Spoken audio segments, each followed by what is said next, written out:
BMAX Audio Adventure. This is BJJ365, the next episode. Today, I want to present you just with a really quick challenge. Tonight, when you're training, I want you to change up your rolling just a little bit. Well, actually, I want you to change up your rolling quite a bit. So normally, you go out there and you roll to win. Of course, that makes sense. That's what you're supposed to do. Tonight, though, just for an experiment, you're going to roll to accomplish a specific task. So a certain part of your game that you want to refine or study. Like it's a good idea to pick something that you already do, but not your A game, right? Don't go to your A game here. Explore something just a bit unfamiliar but not foreign. So what I want you to do, pick something, a sweep, an escape, a takedown, a certain position, whatever, but not a submission. Pick something besides the submission. Like it can't be, an omoplata or an arm lock from the guard or the twister. Whatever you choose, I want you to see it as a position rather than one technique. So make it a bit more general. Take a step back and look at the technique from 30,000 feet. So for instance, instead of an electric chair, we'll study the lockdown with 2 underhooks.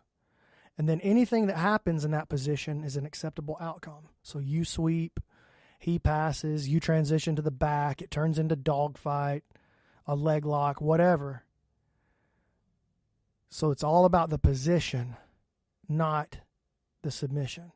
But it also needs to be like a little bit more specific than just like closed guard. So maybe think of your favorite sweep or pass from closed guard and then back out 2 small little steps. So now where are your hands? What position are you in now? What are your feet doing? This is the spot that I want you to study. And you got to try to make something happen from that spot. It doesn't really matter what. You're just here to study the position. Don't hit it and then transition back out and then in to try to rack up your numbers. Like the objective is to study the position. So once you're in position, you're trying to win the game. Study the entries. Study the exits, the sweeps, the control points, the different ways that you can off-balance your guy, different pressures. Feel the weight distribution. What happens if I grip here instead of here? What reactions is he giving me? So the game then is, now that you understand your objective, the game is to get into that position during live rolling 12 times and play.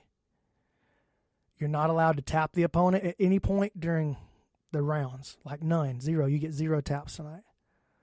Why 12 times? Why do I have to do this position 12 times? I don't know. It just seems like a good number. Seems like a hard number to achieve when somebody's trying to stop you from hurting them. So if you get caught up in trying to win the match, like making sure that you're tapping the guy or getting the better of him instead of observing and learning the position, I want you to register that in your mind as a failure. Your objective is to play that position 12 times over the course of the night, not to win. The only way to win is to get that position studied 12 different times. And then when you get home, I want you to sit down and write 1 paragraph about your training. You can write more, but that's the minimum. All right, and here's the last part. You're not allowed to tell your opponent what you're up to. If he taps you or sweeps you or whatever, you got to just let him enjoy it. You're not allowed to let him in on the secret ever for the rest of your life. You can never tell him, especially if you're a higher rank. You got to let that kid believe that he won. Even a week later when he's ribbing you about it, you got to let him have it. So we're going to use this training to work on 2 things: our technique and our ego. We need both of those things to be refined and healthy. So here's what I want you to do. If you accept this challenge, I want you to stop the podcast right now, shoot me a direct message on Instagram, and tell me what technique you choose. Then I want you to message me again at the end of training and tell me how it went. That's it. I need a name for this challenge. This is the no tap challenge. I don't know. I'll think of a name. You guys think of a name and tell me. All right, that's it. In the meantime, if you want to check out my website, I would be honored. www.brandonmc.ninja. $5 a month for all my classes, seminars, everything else that I'm working on. Thank you guys.